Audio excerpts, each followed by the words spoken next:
Even Steve wants us to divorce. Mom hasn't been home for so long. What else can we do? I could hear the voices of my husband, Mike, and my son, Steve, coming from the phone. She's not my mom anymore. Just an old hag. Steve, See, even Steve agrees. Let's just get a divorce. We'll both be happier that way. all the kindness and effort I had poured into my family were trampled on, and any lingering affection I had for him vanished. I felt my heart grow cold. All right, then I'll go ahead and submit the divorce papers. Mike and I had been together for nearly 20 years, including our dating and married life, but the divorce agreement came together with surprising ease. Still, if this was my release, I welcomed it with open arms. Finally, I can be free. I no longer had to carry this burden. Just thinking about divorcing him made me feel lighter. After that, I submitted the divorce papers, and Mike and Steve ended up losing everything. I'm Jessica, 43 years old. I hold a certain position at a company called Johnson Trading. Because of the nature of my work, I often travel, flying all across the United States. My husband, Mike, and our son, Steve, live in a single-family house. This is a home Mike and I purchased a few years after we landed our first jobs out of college, and we've already paid off the mortgage. Since I can't drag them around for my job, I've been repeatedly taking on assignments that require me to work away from home alone. I'll be away a lot because of my work, so I'm counting on you to take care of the house. Sure. Although he seemed uninterested, Mike still agreed with my decision. I often feel bad for not being able to spend more time with my family, but I work hard to support them, and quitting my job is not an option. While I was continuing my work assignments away from home, one day I received a call from Mike's parents, Ashley and Brian. Jessica, are you and Mike getting a divorce? What? I was stunned by Ashley's unexpected question. Mike and I have been married for nearly 20 years, and our son Steve is already 18. We've worked hard to keep our family together all this time, so I couldn't understand why she would ask about divorce. Is there anything that comes to mind? No, I've never discussed divorce with Mike. I see. It's just something Mike mentioned. I'm sorry. It must have been a misunderstanding. Ashley replied apologetically. Still in disbelief, I decided to ask for more details. Did Mike really say something like that? Yes, he did. But if you're not planning to divorce, then I wonder what he meant.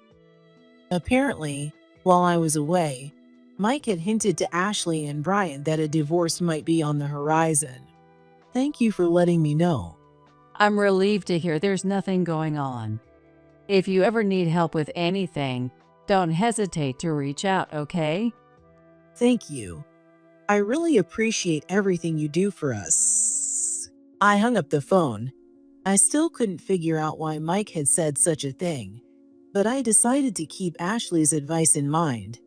I met Mike in college, and we started dating and eventually got married. Back when we first met, we got along well and often went out together to have fun.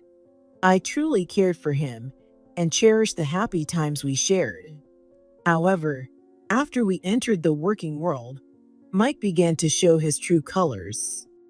After starting his first job, Mike frequently got reprimanded for his work attitude, and every night, I had to listen to him complain about it.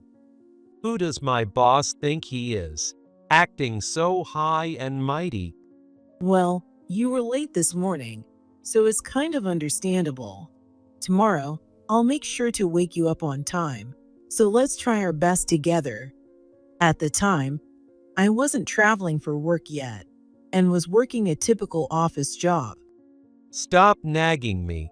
I feel like the work I'm doing isn't even the right fit for me. I think there's a job out there where I can really shine. Mike pouted and made excuses, but to me, it just sounded like he was running away from responsibility. Still, I didn't want to push him too hard and decided to respect his feelings. So, are you thinking about switching jobs? Yeah, that's probably the best option. And so, Mike quit his first job and started fresh at a new one, full of enthusiasm, only to get reprimanded again for his work ethic. He claimed that this new job wasn't the right fit for him either and continued to switch jobs. The next one is going to be the right one for me. All right, I believe in you. Hoping he'd eventually find his calling, I supported Mike through each job change. No matter how many times he changed jobs, I believed it was for his own good and cheered him on. But even after 5 years, Mike still hadn't settled into a stable job. Eventually, he said something completely unexpected. You know, maybe I'm at my best when I'm at home. At home? Yeah, like being a house husband or something. It's about time we start thinking about having kids, right? So, I'll take care of the house. What about your work? Mike suddenly became furious. Shut up. I'm going to focus on taking care of this house, so I'm done with jobs hunting. In other words, it seemed that he was going to be unemployed from now on. He dressed it up with plausible words, claiming it was to take care of the house. I thought it was unreliable, but I still had feelings for Mike, so I reluctantly agreed, thinking it was his choice to make. After that, we had a baby boy, Steve. All right, I'll take care of Steve, so you just focus on earning money. Got it. After Steve was born, I took on the work responsibilities, while Mike focused on raising our child. However, as time went on, perhaps because he had distanced himself from society, Mike's attitude became increasingly arrogant. Hey, the housework isn't done. Weren't you the one who was supposed to do it? Didn't you say you'd be a house husband? Don't talk back to me. Seriously, for a woman, you're getting way too full of yourself. In the end, it seemed like all Mike wanted was to laze around at home. I was disillusioned, but he was still my husband, and Steve was still a child. If Mike had no intention of working, I told myself I had no choice but to support both of them through my work. When Steve was in middle school, my job responsibilities changed, and I started traveling across the country. It was impossible to take Mike and Steve along, so I proposed working away from home. Do you think you can handle all things at home? Guess I don't have a choice. I'll take care of the house, so go ahead. He mocked me as if he had a bad image of me working away from home. Still, there was no other option, so I left the household and Steve in his care. While I was away, Steve spent most of his time with Mike, and naturally, his thinking began to mirror Mike's. One day, when Steve was in high school, I called him. Are you keeping up with your studies? Yeah. All right, as long as you are. Not wanting to upset him with too many questions, I kept our call short while trying to stay informed about his situation. Since Mike was always at home, I thought everything would be fine and continued working. But eventually, a shocking truth came to light. I hurriedly called Steve. Steve, what's this about you not going to tutoring classes? The tutoring center had called me directly to inform me that Steve hadn't been attending for quite some time. Steve, however, replied without any sign of remorse. Well, Dad said it's fine not to go if I don't want to. But what about your test scores? What are you planning for college? Stop nagging. Someone who's never home has no right to act all high and mighty. His words hit me hard, and I was at a loss for how to respond. I felt guilty for not being home, but I worked to support our family. It was likely Mike who had been badmouthing me and turning Steve against me. You think I'm gonna listen to you like this? Get real, old hack. Steve. I never thought Steve would end up so much like Mike during my time away. Shocked and on the verge of breaking down, I muttered, "Fine, have it your way." Finally, you get it. Later. Even after the call ended, I stood there, frozen, thinking about how Steve had grown into someone so warped. It seems Steve has continued skipping his tutoring sessions and assignments. He's nowhere near being in a position to pass his college entrance. Unable to watch Steve go further astray, I called Mike. "Are you really okay with this? Steve won't be able to get a job." If Steve doesn't care, what can we do? He'll start studying when he feels like it. "You can't just leave it up to him like that." I was stunned by Mike's completely hands-off approach, which seemed unfit for a parent. "You said you'd take care of the house, didn't you? But all you do is ignore everything. Can you take responsibility for Steve's future?" You don't need to get so worked up. As long as he's alive, things will work out. Studying and college applications aren't as big of a deal as you're making them. That kind of thinking was exactly why Mike ended up the way he is now. For me, the idea of leaving Steve in this situation was terrifying. Time passed, and Steve ultimately failed his college entrance. After deciding to take a gap year, he initially seemed motivated and started attending tutoring sessions again. However, despite paying the high tuition fees, Steve stopped attending after just a week. So I reached out to Mike, unable to ignore the situation any longer. "Hey, do you think I should come home?" Quitting my job assignments wasn't easy, but I felt I had to help if they were struggling. Maybe Mike simply didn't know how to handle parenting, but my good intentions were met with an unexpected response. Stop meddling. Don't you dare come back. "What do you mean?" If someone as nagging as you comes back, we won't be able to live peacefully. In short, he was calling me a nuisance. "But aren't you struggling?" Why would you think we're struggling? Things are much more relaxed without you around. If that's the case, then Steve must be on track to pass college next time, right? When I pressed the increasingly complacent Mike, he responded irritably.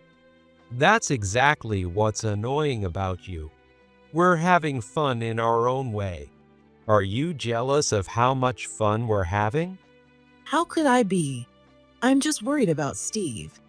There was no way I envied a life spent idly without purpose. But no matter how I tried to explain, Mike never understood my concerns. Anyway, stop interfering with us. I'm sick of you being like this. "Mike." Though I still had so many worries, Mike hung up the phone abruptly. Not wanting to seem pushy, I waited a while before trying to reach out again. But after that, neither Mike nor Steve ever answered my calls. Feeling helpless, I gave up trying to talk to them and focused on my work. I hoped that by continuing to support the family, there might be a chance to reconcile someday. It happened about 6 months after Ashley told me about Mike's suspicious behavior. Our relationship took an unexpected turn. It was after I came home from work. In my apartment mailbox, there was an express delivery. The sender was Mike. If he had something to say, he could have just called. Did something urgent come up? I hurried inside with the envelope and quickly opened it. Inside the express delivery was a divorce agreement. Shocked, I couldn't help but call Mike. "Mike, what the hell? What's up, Jessica? That express delivery, what is it supposed to mean?" For the first time in a while, Mike answered the phone, and he sounded smug. He might have guessed why I was so upset. If that were the case, It would be an incredibly malicious form of harassment. Why did you suddenly send me divorce papers? And you've already signed them. What do you mean, why? It's obvious. I want a divorce. How can you say that? I've worked so hard for you and Steve. I knew our family relationships had grown cold. Still, I never imagined being betrayed in such a way. Mike tried to stifle his laughter as he replied, You've been away from home for so long that I got over you. You don't help out with anything at home.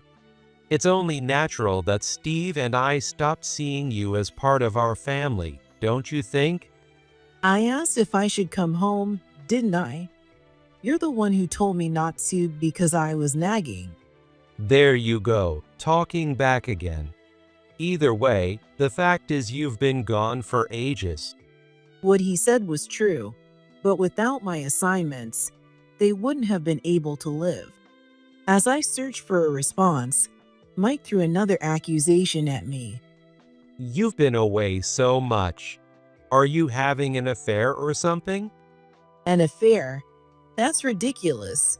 You're the one who ignored my calls, so don't make baseless accusations. I felt like an idiot for working so hard for them. Instead of gratitude, I was being met with suspicion. Whatever. Even Steve wants us to divorce. Mom hasn't been home for so long. What else can we do? It sounded like Mike had put the phone on speaker, and I could hear Steve's voice. Apparently, he was fully on board with our divorce.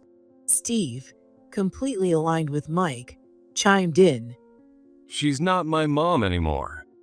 Just an old hag. Steve, it's true that repeatedly pointing out issues about studies and college might have been annoying. However, considering his future, it was a path that couldn't be avoided.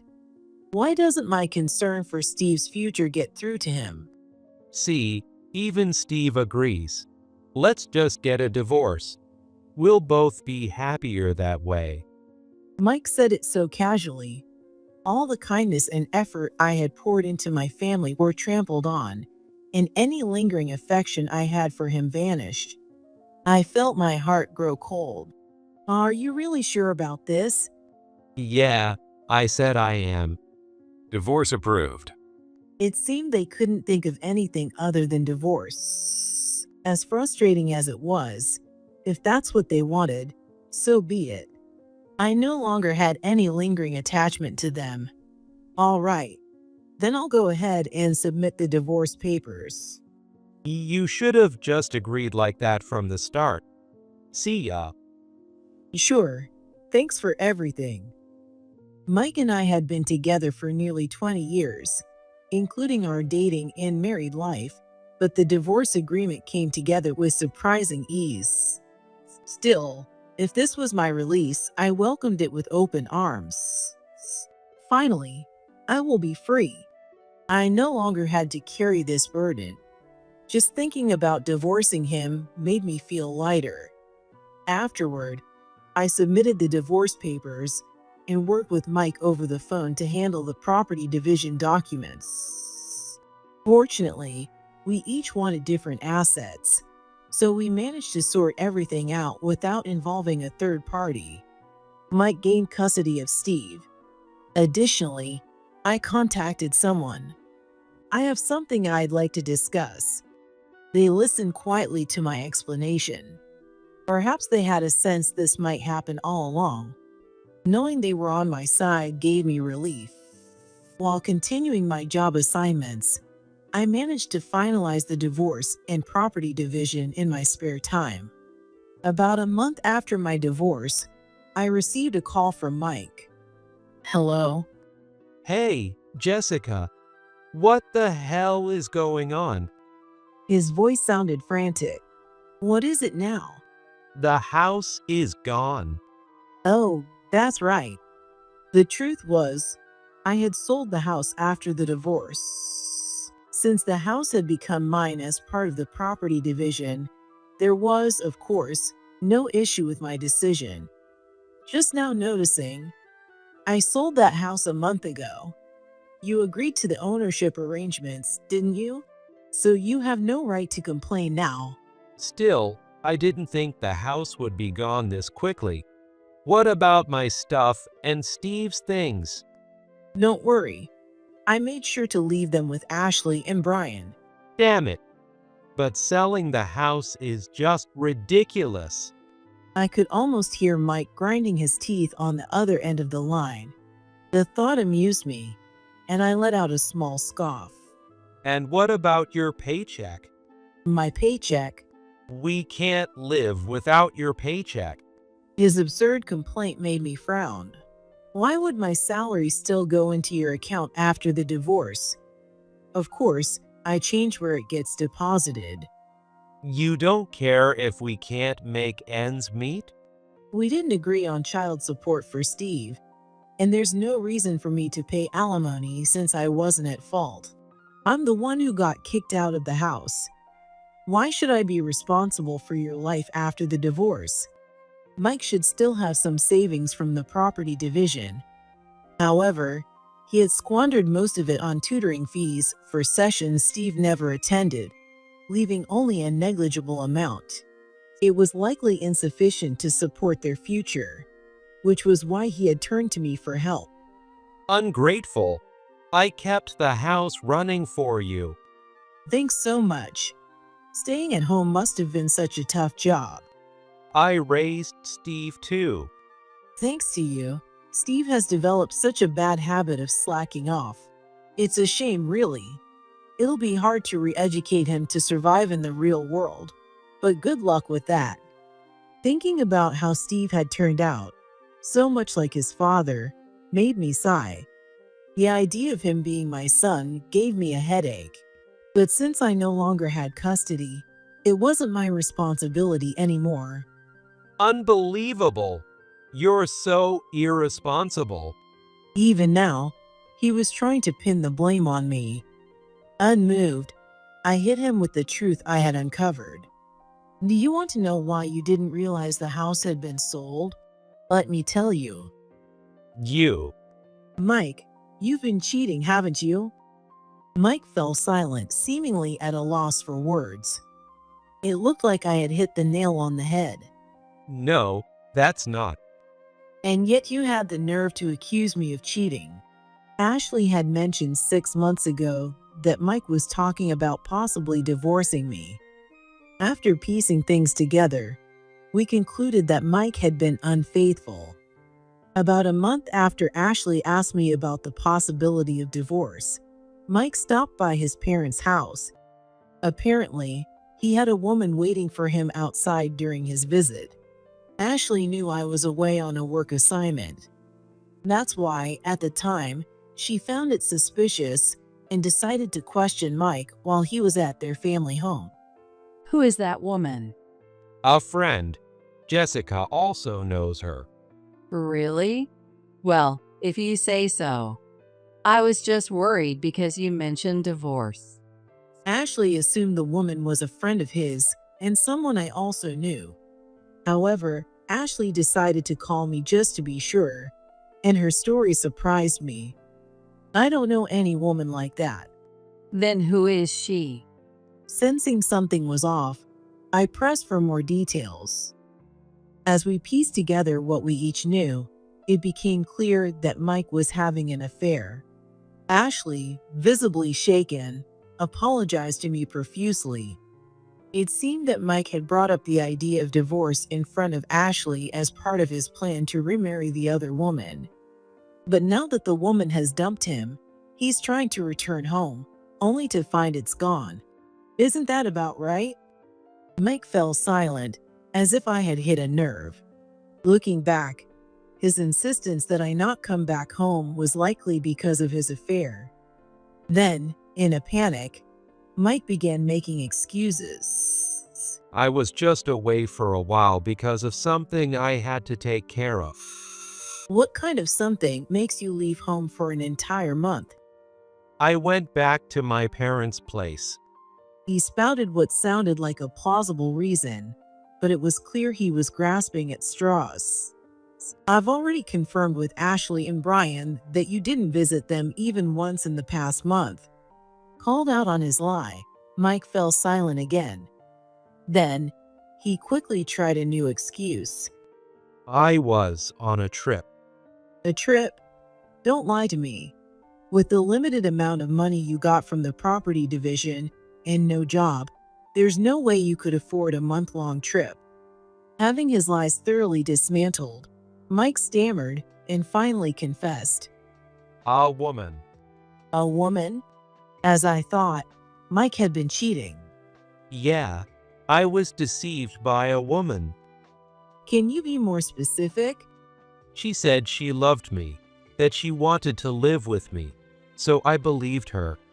But then she ran away, saying she couldn't live with a broke guy like me anymore. And it's all because your paycheck stopped. In the end, she was only after the money. Oh, I see. That makes sense. I couldn't help but laugh at the situation.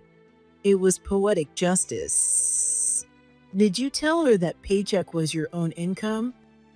Well, Objectively speaking, my salary was quite high. Mike had probably been claiming it as his own earnings. see, I'm the victim here too. Are you enjoying backing me into a corner like this? Playing the victim now? That's pretty shameless. I was merely holding him accountable for his actions. To be accused of wrongdoing for that was beyond absurd. Anyway, I can't survive without you.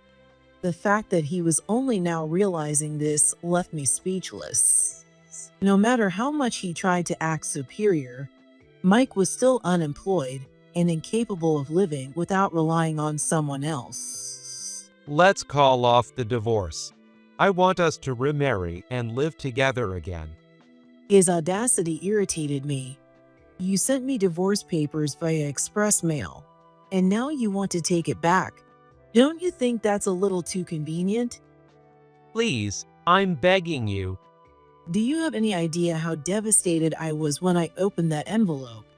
I had genuinely worried that something terrible had happened to him or Steve. Never in my wildest dreams did I expect to find completed divorce papers inside. You're only saying this because your situation has become precarious. Do you really think I'll fall for such transparent lies? We used to love each other, didn't we? You don't even love me anymore. How can you say that after having an affair? Even if I agreed to remarry, it was clear that I'd only end up back in the same demeaning situation. Giving in to his request would simply let him waste any goodwill I had left. So, Mike, you suspected me of cheating, didn't you? Are you really okay with remarrying someone you think cheated on you? What about your pride as a man? When I pointed this out, Mike fell silent. You must be really desperate to cling to someone you believe might have cheated on you. Jessica, Of course, you were the one who actually cheated. Assuming I was cheating just because you were. That's a pretty simplistic way of thinking, isn't it? that's not how it was. Mike continued making excuses, his voice trembling as if he were about to cry. Let me make this clear. I have no interest in remarrying someone who's unemployed. The bluntness of my statement left Mike unable to respond.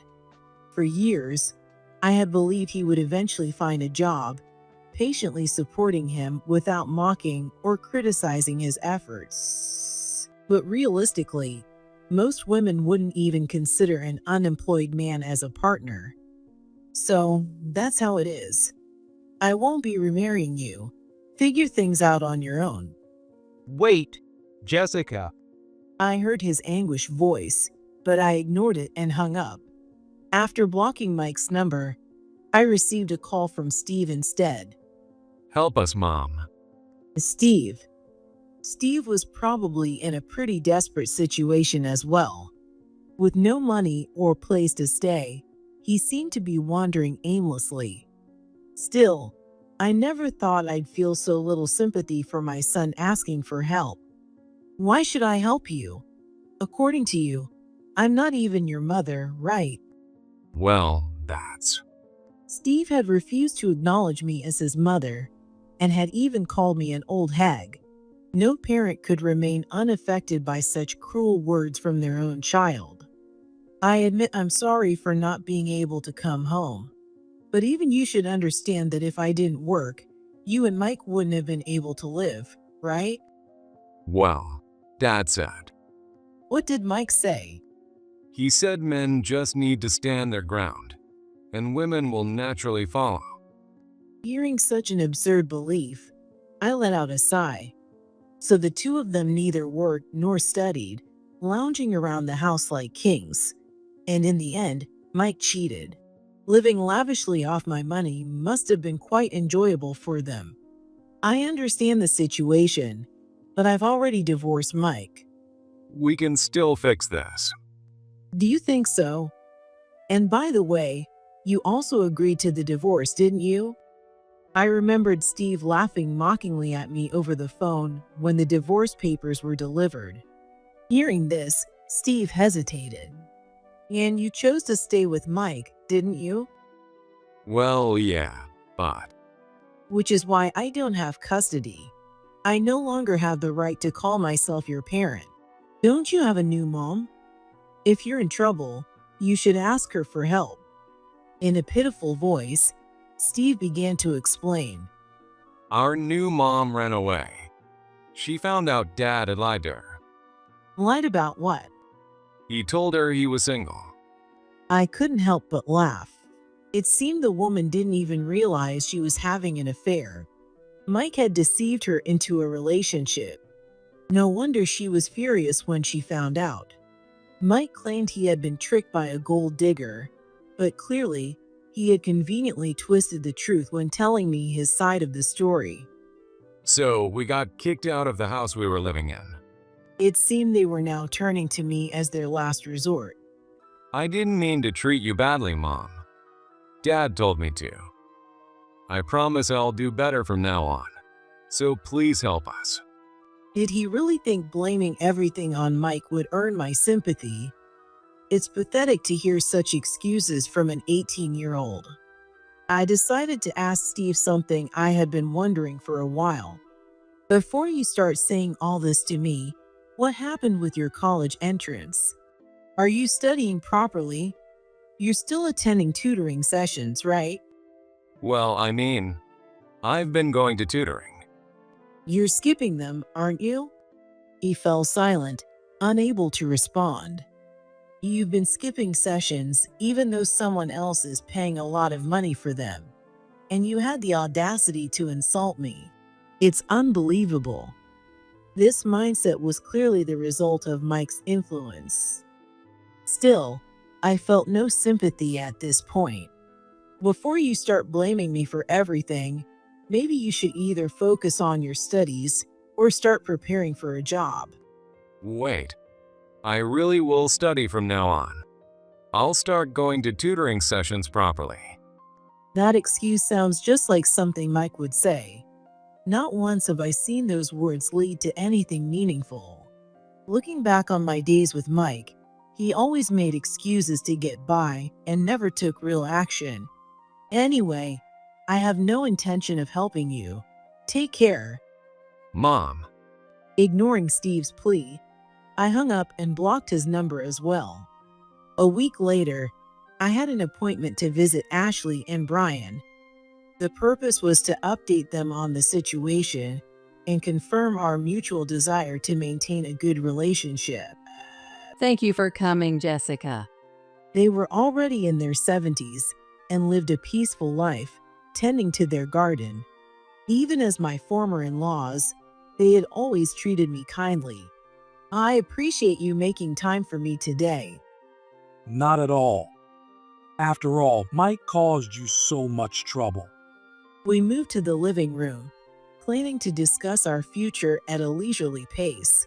But the situation took an unexpected turn. Suddenly, Mike and Steve barged into the house together. Jessica, Mom. Why are you two here? we saw your car in the parking lot, so we came. Apparently, Mike and Steve had been wandering the streets nearby. Ashley and Brian had already made it clear they wouldn't take them in and had handed back their belongings before shutting them out. You two just barged in here without permission. Listen, Mom, Dad. Jessica won't hear me out. She sold our house without asking, accused me of cheating, and even though I begged her for help because we're homeless, she abandoned us. I've never seen anyone so heartless. Hearing this, Ashley and Brian frowned deeply. Mike was clearly twisting the story to hide his wrongdoing. Of course, Ashley and Brian already knew everything that had happened between Mike and me. You've got some nerve. You're the one who sent me the divorce papers. Well, that's... Divorce papers require both parties to sign them. If you hadn't agreed, we couldn't have gotten divorced in the first place. Ashley and Brian looked exasperated. Having initiated the divorce himself, only to come begging for help when things got tough, Mike had clearly lost their respect as well. As Mike fell silent, Steve desperately tried to defend their actions. But even so, you didn't have to kick us out. When I said I wanted to come home, you wouldn't let me, remember? You said I was too nagging. So why exactly should I help you now? My sharp response left Steve speechless. You're trying to make me out as the villain while conveniently ignoring how many times you insulted me. And now you're coming to me for help? Don't you think that's a bit too convenient? We're struggling to survive. We don't even have a place to stay. Well, that's what happens when you hide the fact that you're married and cheat. How do you? Though Steve had already told me, Mike clearly didn't expect me to know. Hearing the truth come out of my mouth seemed to catch him off guard. Mike quickly glanced at Steve, but Steve pretended not to notice. I wanted to make things work with you. You're the ones who betrayed me, aren't you? But that doesn't mean you had to kick us out. Do you not care what happens to us? Unable to bear the idea of living on the streets any longer, Mike and Steve began to shout. Seeing the two of them acting so pitiful, one person raised their voice. You two are disgraceful. It was Brian who scolded them. Mike responded in shock. Dad, but... All I hear are pathetic excuses. You've done nothing but laze around without working. What have you ever given back to Jessica? It's no wonder she won't help you now. Overwhelmed by Brian's stern words, the two fell silent. You're the one who brought up the idea of divorce first. You even hinted at it to us out of the blue. Have you ever thought about how much you made us worry? After all, they were so concerned that they even reached out to ask me if we were getting a divorce. Lazy as he might have become, Mike was still their son. Ashley seemed to share the same sentiment, nodding in agreement beside Brian. However, Mike refused to acknowledge his faults and continued to shout in protest. We wanted things to work out too. You're the one who cheated first. Shame on you as a parent. If Jessica had just been home, I wouldn't have cheated. Mike still insisted on blaming everything on me, refusing to take responsibility for his actions. If he was going to push all the blame onto me, there was no reason to hold back anymore. Actually, I'm a director at Johnson Trading. What? Mom is a director? Even with their limited experience, they understood what being a director meant. Their faces grew paler by the second. You're a director? Yes, my father is the founder and chairman of Johnson Trading, and I was appointed as one of the directors. That's why I had to take on assignments across the country. Neither of you cared enough about my work to know that, though. Mike had met my father once during our marriage introduction. However, they hadn't discussed anything detailed about work or other matters. I was responsible for overseeing subsidiaries nationwide. That's why I traveled all across the US for my job. Thanks to my substantial executive salary, I was able to support your lazy lifestyle. Hearing this, Mike's attitude shifted dramatically. Jessica, let's get remarried? Don't be ridiculous.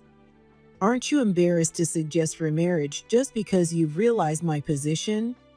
I firmly spoke to the two of them. Lazy people like you will never be hired at my company. I'll personally contact the human resources departments across all our group companies to make sure none of them ever hire you. What? If you do that, Does that mean we won't be able to work for any of Johnson Trading's subsidiaries? Johnson Trading is a large corporation with numerous subsidiaries. Unexpected places like supermarkets, restaurants, and factories sometimes fall under the umbrella of Johnson Trading. This decision would narrow their already limited job prospects even further. On top of that, I'll inform my friends at other companies about you too. You might as well assume it'll be almost impossible to get a job anywhere in this country. please, Jessica, we're really struggling for money right now. Does this mean we'll never find a job? After being cut off by everyone, their last resort was to find any kind of work to cover their living expenses. But now, even that path was being blocked. What are we supposed to do if we can't survive? Perhaps they hadn't expected me to retaliate this fiercely, but I was genuinely furious. Do you really think I'm going to hold back now? I've put up with nearly 20 years of your selfishness, and then you had the nerve to barge in while I was having a conversation with Brian and Ashley. As I glared at them, they froze in place. Ashley and Brian, watching silently, seemed to think this was well-deserved punishment. No matter what you say, I have no intention of helping you. Don't ever show your faces to me again. Jessica, Mom, Unable to handle the reality of losing everything, they screamed and caused a scene inside the house for a while. However, a furious Ashley and Brian eventually threw them out. Desperate for money and a place to stay, they reportedly tried to find jobs afterward. They focused on companies offering housing, hoping to secure a place to sleep. However, wherever they went, whether it was a Johnson Trading subsidiary or one of my friends' companies, no matter how much they tried to appeal, they were completely ignored. why won't they hire us? we've been pleading with them. Why should it matter if we only have high school diplomas? Mike's frequent job changes and long periods of unemployment worked against him. As for Steve, his low academic performance as a high school graduate was a significant disadvantage. Even companies outside the Johnson Trading Network saw no potential in them and rejected their applications. Unable to secure jobs, Mike and Steve apparently resorted to taking on debt to survive. Dad, what are we going to do about these repayments? Damn it. Without jobs to pay off their loans, and with both myself and Mike's former affair partner filing for additional compensation, their debt kept piling up. Homeless and unable to find work, they barely managed to scrape by on borrowed money. How long they can sustain such a makeshift lifestyle is uncertain. As for me, I'm thriving as a director at Johnson Trading. I'm still traveling across the country for work, but now I have nothing weighing me down. I even find joy in using my abilities to excel in my career. Of course, I made sure to claim alimony from Mike. Although my divorce went through, I've maintained a good relationship with Ashley and Brian. Thank you for everything. It's okay. If anything, we should be apologizing for the trouble Mike caused you. Whenever I'm nearby, I make it a point to visit them, and we help each other whenever there's a need. Mike really let you down. We want to make amends however we can So please don't hesitate to lean on us. Ashley and Brian often apologize for the burden Mike placed on me, but they've done far more than enough to make up for it. These days, I'm living more freely than ever before. After dedicating so many years to hard work, I've decided it's time to start living for myself.